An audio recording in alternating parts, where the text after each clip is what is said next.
आप देख रहे हैं नेट्रिक न्यूज, साहस सच कहने का। नमस्कार, नेट्रिक न्यूज में आप सभी का बहुत बहुत स्वागत है और आपके साथ मैं हूं दीप्ति द्विवेदी। एक बार फिर दिल्ली में किसानों ने शासन के आंगन में डेरा डाल लिया है। इस बार सीधे दिल्ली में हजारों की तादाद में देश के कोने कोने से किसानों ने डेरा डाला है। हर बार किसान दिल्ली कूच करता है और फिर वापस लौट जाता है, लेकिन इस बार किसानों की मांग है कि उनकी दुर्दशा पर विशेष सत्र बुलाया जाए और उनकी समस्या का समाधान किया जाए। ये लो फिर आ गए किसान, भूखे किसान, नंगे किसान, बेबस किसान। 5 राज्यों में चुनावी माहौल के चलते सरकार की सियासत के मजे को किरकिरा करने लो फिर आ गए किसान। अब की बार तो इनकी भी सुनो सरकार। लाल झंडे में किसान, पीले झंडे में किसान, हरे झंडे में किसान, अलग अलग रंग के झंडे में किसान, लेकिन सभी रंगों का एक ही दुख है। इसीलिए पहली बार देश के 260 संगठनों की अपील पर देश के किसान ने अपनी दिशा को दिल्ली की तरफ मोड़ दिया। हजारों हजार की संख्या में किसान अपने हक की आवाज के लिए जुट गए हैं। दिल्ली के विश्वविद्यालय से लेकर जेएनयू समेत कई हजारों कलाकार, लेखक, अध्यापक और पूर्व सैनिकों ने आगे बढ़कर किसानों के झंडे थाम लिए। तो आखिर क्या जरूरत पड़ गई कि हजारों किसानों को मीलों का फासला तय कर दिल्ली कूच करना पड़ा?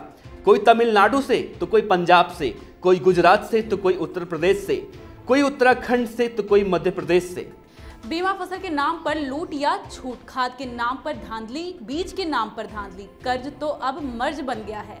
सरकार इसे रोकने के लिए कदम उठाए, वरना कहीं धरती पुत्रों को धरती पर ही दम तोड़ने के लिए मजबूर ना होना पड़ जाए।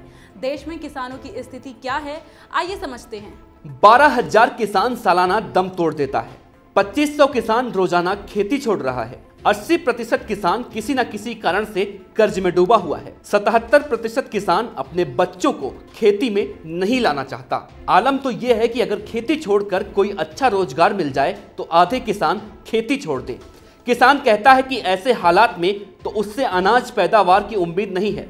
हजारों की तादाद में जो किसान सड़क से संसद तक मार्च कर रहा है, हिंदुस्तान की हुकूमत से उसकी मांग है कि उसे उसके पसीने का हक मिले। इसीलिए संसद का विशेष सत्र बुलाकर इस पर चर्चा की जाए। लेकिन जहां प्रधानमंत्री नरेंद्र मोदी कहते हैं कि खाद की कमी नहीं है, तो ये अधूरा सच है, क्योंकि पूरा सच ये है कि जिस खाद की बात प्रधानमंत्री नरेंद्र मोदी कर रहे हैं उसकी कीमत में इजाफा कर दिया गया है। जो रेट पहले 1075 रुपए था वो अब 1450 रुपए हो गया है। वहीं यूरिया की कीमत में इजाफा भले ही ना हुआ हो, लेकिन 50 किलो के बोरे में 45 किलो यूरिया कर दिया गया है। तो सोचिए, जिस तरह किसान को उसकी फसल की लागत नहीं मिलती, वो भला इतना महंगा खाद कहां से खरीद लेगा। किसान की मांग है कि उसका कर्ज माफ किया जाए, दूसरा उसे उसकी फसल की लागत से 1.5 गुना कीमत मिले। जहां किसान को गोभी की कीमत 20 रुपए, मूली की कीमत 10 रुपए किलो और पालक की कीमत 5 रुपए मिल रही हो। ऐसे सस्ते हुए हिंदुस्तान में और सस्ती हुई तो किसान की जान। फिलहाल के लिए इतना ही, लेकिन देश दुनिया की तमाम खबरों से अपडेट रहने के लिए सब्सक्राइब करें हमारे चैनल नेट्रिक न्यूज को। और आपको हमारा ये वीडियो पसंद आया हो तो लाइक कमेंट भी जरूर करें। नमस्कार। हमारे साथ जुड़े रहने के लिए हमारे YouTube चैनल को सब्सक्राइब करें, साथ ही बेल आइकन को दबाएं। नेट्रिक न्यूज की खबरें सबसे पहले देखने के लिए।